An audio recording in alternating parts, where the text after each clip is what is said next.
Hello everyone, हम 12th history का first chapter कर रहे हैं, bricks bits and bones the Harappan civilisation. ये इस चैप्टर का सेकेंड पार्ट है। इस चैप्टर में हम मेनली हरप्पन सिविलाइजेशन के बारे में पढ़ रहे हैं, जो कि मेसोपोटामियन और इजिप्ट सिविलाइजेशन के ही कॉन्टेम्परेरी थी। मीन्स तीनों ये सिविलाइजेशन सेम टाइम में थी, बस प्लेसेस उनके अलग अलग थे। फर्स्ट पार्ट में हमने पढ़ा था बिगनिंग्स के बारे में कि हरप्पन सिविलाइजेशंस की बिगनिंग्स कब हुई थी। फिर हमने पढ़ा था उनके निर्वाह के तरीके कौन से थे। Then we read about a main city Mohenjodaro. Harappan civilisation के एक जो मेन सेंटर था, अर्बन सेंटर था मोहनजोदारो, उसके बारे में रीड आउट किया था कि किस तरह से मोहनजोदारो को 2 पार्ट्स में डिवाइड किया गया था। One was citadel and second one was the lower town. किस तरह से दोनों को फोर्टिफाइड किया गया था और दोनों को पहले डिज़ाइन किया गया था और फिर उसके बाद ही उसको इम्प्लीमेंट किया गया था, बनाया गया था। मीन्स ऐसा नहीं था कि बस किसी भी घर को ऐसे ही बना दिया गया था, पूरे डिज़ाइन के साथ बनाया हुआ था। ओके, आज हम पढ़ने वाले हैं सोशल डिफरेंसेस के बारे में। हिस्टोरियंस ये पता लगाने की कोशिश कर रही हैं कि क्या उस टाइम के कल्चर पर सोशल और इकोनॉमिक डिफरेंसेस होते थे या नहीं होते थे। इस चीज़ का पता लगाने के लिए उन्होंने बहुत सारी स्ट्रेटजीज़ को यूज़ किया है और उन्हीं में से एक है स्टडी ऑफ बैरियल्स। बैरियल का मीनिंग क्या होता है? समाधि, यानी कि जहाँ पर डेड को बैरिड किया जाता है, मरे हुए लोगों को दफनाया जाता है, they are called burials. Okay, Egypt के पिरामिड्स के बैरियल्स के बारे में तो सभी जानते हैं। इजिप्ट के जो पिरामिड्स हैं, क्योंकि बहुत सारी मूवीज़ में भी हमने देखा हुआ है और वैसे भी बहुत सारे फैक्ट्स आते रहते हैं इजिप्ट के पिरामिड्स के बारे में, उसके बारे में तो सभी जानते हैं। वहाँ पर बहुत सारे रॉयल बैरियल्स भी मिले हैं। अब कैसे पता चला कि वो रॉयल बैरियल्स हैं? क्योंकि उनके अंदर बहुत सारी क्वांटिटी मिली है वेल्थ की, बहुत सारे धन को बैरिड किया गया है। मीन्स ऐसे बैरियल्स जिनमें बहुत सारे धन को दफनाया गया है, बैरिड किया गया है, वो रॉयल बैरियल्स थे। और ऐसे बैरियल्स जिनके अंदर धन ज़्यादा नहीं मिला है, वो कॉमन लोगों के बैरियल्स थे। ओके, सो इसी तरह से हरप्पन साइट्स में भी लोगों को क्या किया जाता था? डेड को क्या कर दिया जाता था? एक पिट के गड्ढा खोद कर उसके अंदर दफना दिया जाता था।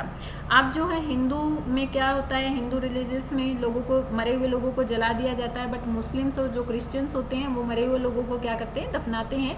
हरप्पन सिविलाइजेशन में भी ऐसा ही होता था, क्योंकि हरप्पन साइट्स को जब खोजा गया है तो उनमें बहुत सारे पिट्स ऐसे मिले हैं जिनके अंदर लोगों को दबाया गया था। ओके, जो ये पिट्स मिले हैं उनके शेप्स अलग अलग मिले हैं, उनकी मतलब साइज़ भी अलग हैं, शेप्स भी अलग है, बनाने का ढंग भी अलग मिला है। मीन्स कई पिट्स ऐसे हैं जिनको अंदर से पक्की ईंटों के साथ बनाया गया है। ओके, और कुछ ऐसे हैं जिनको कच्चा ही छोड़ दिया गया है। लेकिन क्या ये जो इनके शेप्स में डिफरेंसेस हैं, ये इनके सोशल डिफरेंसेस को इंडिकेट करते हैं? We are not sure. Historians अभी तक भी इस चीज़ के बारे में श्योर नहीं है कि क्या ये चीज़ सोशल डिफरेंसेस को शो करती है। बहुत सारे ग्रेव्स में पॉटरी और ऑर्नामेंट्स भी मिले हैं, जिसका जो इस चीज़ की तरफ इंडिकेट करते हैं कि लाइफ इन आफ्टर लाइफ की could be use, this could be use in after life की। ये जो चीज़ें हैं ऑर्नामेंट्स और पॉटरी, इनका आफ्टर लाइफ, लाइफ के बाद यूज़ होगा। मीन्स हरप्पन सिविलाइजेशन के लोगों का बिलीव था कि इस लाइफ के बाद हमें एक और दूसरी लाइफ मिलती है, और जब वो दूसरी लाइफ मिलेगी तो ये सारी चीज़ें उसके साथ ही उस टाइम पर उस लाइफ में यूज़ होंगी। इसीलिए वो लोग ये सारी चीज़ें, पॉटरी, ऑर्नामेंट्स, बहुत सारे ज्वेलरीज भी रखते थे इस टाइम पर। वो मेल हो चाहे फीमेल हो, यानी कि मैन है चाहे वीमेन है, दोनों के ही पिट्स में, बैरियल्स में ऐसी चीज़ें पाई जाती थी। 1980s में जब हरप्पन साइट पर एक बैरियल को एक्सकवेट किया गया, खोदा गया, तो उसके अंदर बहुत सारे ऑर्नामेंट्स मिले, like 3 shell rings, jasper bead, hundreds of micro beads was found near a skull of a male. वो एक मेल की स्कल के साथ मिले। मीन्स मेल हो चाहे फीमेल हो, दोनों के साथ ये चीज़ें बैरिड की जाती थी। ओके, कई जगह पर कॉपर मिरर, ये देखिए यहाँ पर ये कॉपर मिरर दिया हुआ है, इस टाइप का कॉपर मिरर भी बैरिड किया जाता था। बट ये सारी चीज़ें यही शो करती हैं कि जो हरप्पन सिविलाइजेशन के लोग थे वो ज़्यादा प्रेशियस थिंग्स, वैल्यूएबल थिंग्स को लोगों के साथ बैरिड नहीं करते थे, उनके साथ नहीं दफनाते थे। Okay, looking for luxuries. अब एक तरीका तो था बैरियल्स को स्टडी करना, बैरियल्स को खोजना। दूसरा तरीका था सोशल डिफरेंसेस के बारे में पता लगाना, आर्टिफैक्ट्स की स्टडी के बारे में। जो ये आर्टिफैक्ट्स यहाँ पर मिले हैं, आर्कियोलॉजिस्ट ने इन आर्टिफैक्ट्स को 2 पार्ट्स में डिवाइड किया है, utilitarian and luxuries.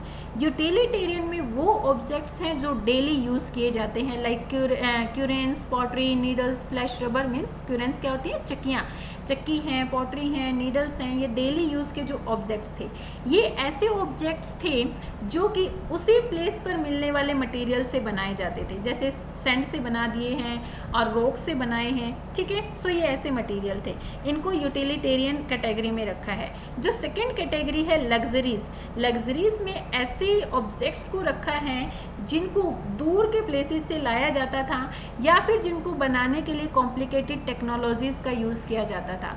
10 little pot of fans, यहाँ पर देखिए फैंस का एक पॉट दिया हुआ है। फैंस एक ऐसा मटेरियल होता था जिसको ग्राउंड सैंड और सिलिका को मिक्स करके बनाया जाता था। ग्राउंड सैंड और सिलिका को मिक्स किया जाता था, उसके अंदर कलर ऐड किया जाता था, फिर उसको जला दिया जाता था। मीन्स बहुत ही कॉम्प्लिकेटेड टेक्नोलॉजी के साथ इसको बनाया जाता था। सो इसको लग्जरीज में इंक्लूड किया है आर्कियोलॉजिस्ट ने, ओके। लेकिन ये चीज़ें जो है प्रेसियस थिंग्स थी, ये लग्जरीज थी, लेकिन कंडीशन वहाँ पर कॉम्प्लिकेटेड हो जाती हैं जब ऐसी चीज़ें, ऐसे आर्टिकल्स मिले हैं जो डेली यूज़ के थे, लेकिन उनको जो है इस मटेरियल लाइक फैंस के साथ बनाया गया था, जैसे कि स्पाइनल वॉल्स। स्पाइनल वॉल्स क्या होती है? एक चरखे में डलने वाली एक पिन होती है, जैसे सूत काटते टाइम एक पिन डाली जाती है चरखे में, वो स्पाइनल वॉल्स होती है। इसका पिक चैप्टर में तो नहीं दी हुई है बेटा, आप नेट पर जाके चेक कर सकते हैं। सो वो भी एक फाइनेंस से बनी हुई है। So do we classify these as utilitarian और लग्जरी? सो इनको हम कैसे क्लासीफाई करें? यूटिलिटेरियन कहें, डेली यूज में लाई जाने वाली चीज़ें कहें, कॉमन चीज़ें कहें, या फिर इनको लग्जरीज कहें? इस बारे में भी हिस्टोरियंस क्या हैं, कंफ्यूज ही हैं। लेकिन इन आर्टिफैक्ट्स की स्टडीज से ये तो पता चला है कि जो महंगी चीज़ें थी, यानी कि जो लग्जरीज थी, वो बिग सेटलमेंट जैसे कि मोहनजोदारो और हड़प्पा में पाई जाती थी। छोटी सेटलमेंट्स में वो रेयरली ही पाई जाती थी। फॉर एग्जांपल, जो फैन से बनी हुई छोटी छोटी बॉटल्स होती थी जिनका यूज़ जो है परफ्यूम डालने के लिए किया जाता था, वो मोहनजोदारो और हड़प्पा की साइट्स में मिली हैं, लेकिन कालीबंगम में ऐसा कुछ भी नहीं मिला है। लाइक कालीबंगम है, धोलावीरा है, जो छोटी छोटी साइट्स हैं, यहाँ पर ऐसा कुछ भी नहीं मिला है। गोल्ड भी बहुत रेयर था, आज की तरह ही जैसे आज गोल्ड रेयर थिंग है, बहुत वैल्यूएबल है, बहुत प्रेसियस है, वैसे ही गोल्ड उस टाइम पर भी प्रेसियस था। और गोल्ड से बनी हुई चीज़ें भी, ज्वेलरी भी हमें कहाँ पर मिली हैं? हड़प्पन साइट्स में ही मिली हैं, बड़ी सेटलमेंट्स में ही मिली हैं, वो छोटी सेटलमेंट्स में नहीं मिली हैं। सो इन आर्टिफैक्ट्स की स्टडीज से क्या पता चलता है कि भाई हाँ, जो बड़ी सेटलमेंट्स थी जैसे कि हड़प्पा और मोहनजोदारो, वहाँ के लोग जो है वो कैसे थे? रिच थे। और जो छोटी सेटलमेंट थी लाइक चहुंद्रो, कालीबंगम, धोलावीरा, ये यहाँ के जो लोग थे वो कैसे थे? पुअर थे, comparatively big settlement, okay. Next है finding out about craft production. Craft production कैसे किया जाता था? अगर आप चहुंद्रो को देखेंगे तो ये मोहनजोदारो के कंपैरेटिवली एक छोटी सी सेटलमेंट थी और ये क्राफ्ट प्रोडक्शन के लिए ही डिवोटेड की गई थी। यहाँ पर किस टाइप के क्राफ्ट को प्रोडक्ट किया जाता था? Bead making, shell making, metal working, seal making and weight making, इस तरह के क्राफ्ट प्रोडक्ट्स यहाँ पर बनाए जाते थे। The variety of materials used to make beads remarkable. और बीड्स बनाने के लिए ये जो मनके थे, ये देखिए माला बनी हुई है बीड्स के, देखिए कितने सारे बीड्स इसके अंदर डले हुए हैं। जो ये बीड्स बनाने के लिए जिन मटेरियल्स का यूज़ किया जाता था वो तो रिमार्केबल था, क्योंकि बहुत सारे महंगे मटेरियल्स का यूज़ किया जाता था। स्टोन्स लाइक कार्नेलियन भी एक बहुत ही प्रेसियस स्टोन है, एक ब्यूटीफुल रेड कलर का ये स्टोन होता है। Jasper, crystal, quartz, steatite, metals like copper, bronze, gold, shell, faience, terracotta, एक ब्रंट क्ले, जलाई हुई एक क्ले होती है, इन सारी चीज़ों का यूज़ किया जाता था बीड्स बनाने के लिए, ओके। कुछ बीड्स को पत्थरों के साथ बनाया जाता था। पत्थरों को क्या होता था? सीमेंट के साथ एक या दो पत्थरों को जोड़ दिया जाता था, फिर उनको शेप दी जाती थी, अलग अलग टाइप की शेप दी जाती थी, like disc shape, cylindrical, spherical, barrel shape. So अलग अलग टाइप की यहाँ पर शेप्स दी जाती थी। फिर उनके ऊपर पेंटिंग की जाती थी, उनको चमकाया जाता था, यानी कि उनकी पॉलिश की जाती थी, पेंटिंग की जाती थी अलग अलग तरीके से।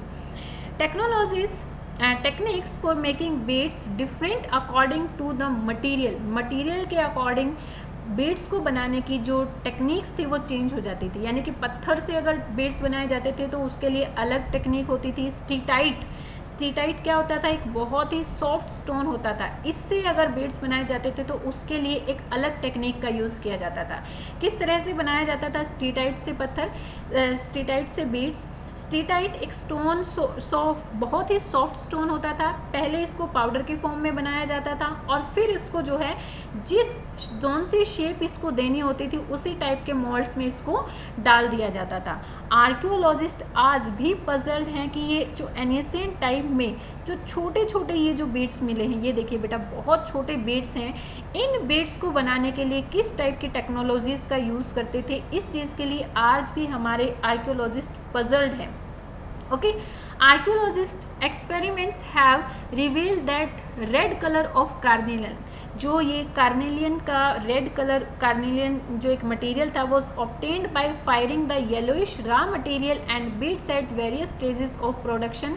इसको एक येलोइश रा मटेरियल से ऑब्टेन किया जाता था, मीन्स उस येलोइश रा मटेरियल को फायर किया जाता था, बर्न किया जाता था, फिर उसके बाद जो है कार्नेलियन को गेन किया जाता था, फिर उसको उसकी पहले रफ शेप बनाई जाती थी, फिर जो है उसकी फाइनल शेप बनाई जाती थी, उसको ग्राइंड किया जाता था, पॉलिश किया जाता था और उसके बाद फाइनली उससे एक बीड्स बनाया जाता था।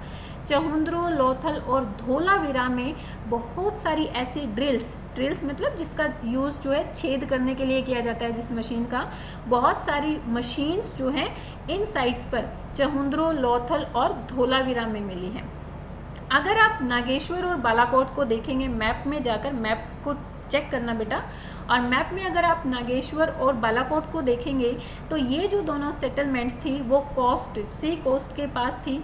सो यहाँ पर शेल से बनने वाले ऑब्जेक्ट्स को बनाया जाता था, जैसे कि बेंगल्स, लेडल्स क्या होती हैं, स्पून एंड इनले, पिचकारी, इस टाइप की चीज़ें यहाँ पर बनाई जाती थी और ये सारी चीज़ें यहाँ पर बनाकर बड़ी जो बिग सेटलमेंट होती थी लाइक मोहनजोदारो और हड़प्पन, उन साइट्स में ले जाई जाती थी। Okay, identifying centre of productions के सेंटर को कैसे आइडेंटिफाई किया है आर्कियोलॉजिस्ट ने? एक प्रोडक्शंस के सेंटर को आइडेंटिफाई करने के लिए आर्कियोलॉजिस्ट ने बहुत सारी चीज़ों को ध्यान से देखा है, और वो कौन कौन सी चीज़ें हैं? Raw material such as stone nodules, whole shell, copper और टूल्स और unfinished objects, rejects and waste material, इन सारी चीज़ों को ध्यान से देखा है। फिर पता चला है कि कौन कौन सी साइट्स पर किस टाइप के क्राफ्ट को बनाया जाता था। लाइक चहुंद्रो में जो ये सील्स बनाए जाते थे, बीड्स बनाए जाते थे, तो बीड्स के छोटे छोटे टुकड़े वहाँ पर मिले हैं, जिस मटेरियल से उसको बनाया जाता था उसके छोटे छोटे टुकड़े वहाँ पर मिले हैं। सो इस चीज़ ने बहुत हेल्प की है आर्कियोलॉजिस्ट को ये समझने में कि किस प्लेस पर किस टाइप का क्राफ्ट प्रोडक्शन किया जाता था। इनफैक्ट जो ये वेस्ट होता था ये एक बहुत ही अच्छा इंडिकेटर था क्राफ्ट वर्क को समझने के लिए। फॉर एग्जांपल, अगर स्टोन या शेल से किसी ऑब्जेक्ट्स को बनाया जाता था तो पहले उसको छोटे छोटे टुकड़ों में डिवाइड किया जाता था और फिर वेस्ट को उसी जगह पर फेंक दिया जाता था जहाँ पर प्रोडक्शन होती थी। कई बार जो बड़े पीसेस होते थे उनको छोटे से ऑब्जेक्ट बना दिए जाते थे, लेकिन जो छोटे बाइट्स होते थे उनको वर्क के एरिया पर ही छोड़ दिया जाता था। सो बहुत सारे ऐसे छोटे छोटे टुकड़े मोहनजोदारो और हड़प्पन जैसी साइट्स में भी मिले हैं। सो ये पता चलता है कि भाई हाँ, मोहनजोदारो और हड़प्पन जैसी साइट्स में भी क्राफ्ट प्रोडक्शन होता था। ऐसा नहीं है कि सिर्फ छोटी साइट्स में ही क्राफ्ट प्रोडक्शन होता था। ओके बेटा, आज हम यहीं तक करने वाले हैं। Next part will do next, हमारा जो चैप्टर का पार्ट रह गया वो हम नेक्स्ट वीडियो में करेंगे। Please tell me in comment section whether all the things are clearing or not to you. Okay, like and share my videos and subscribe my channel. Thank you, bye bye, keep learning.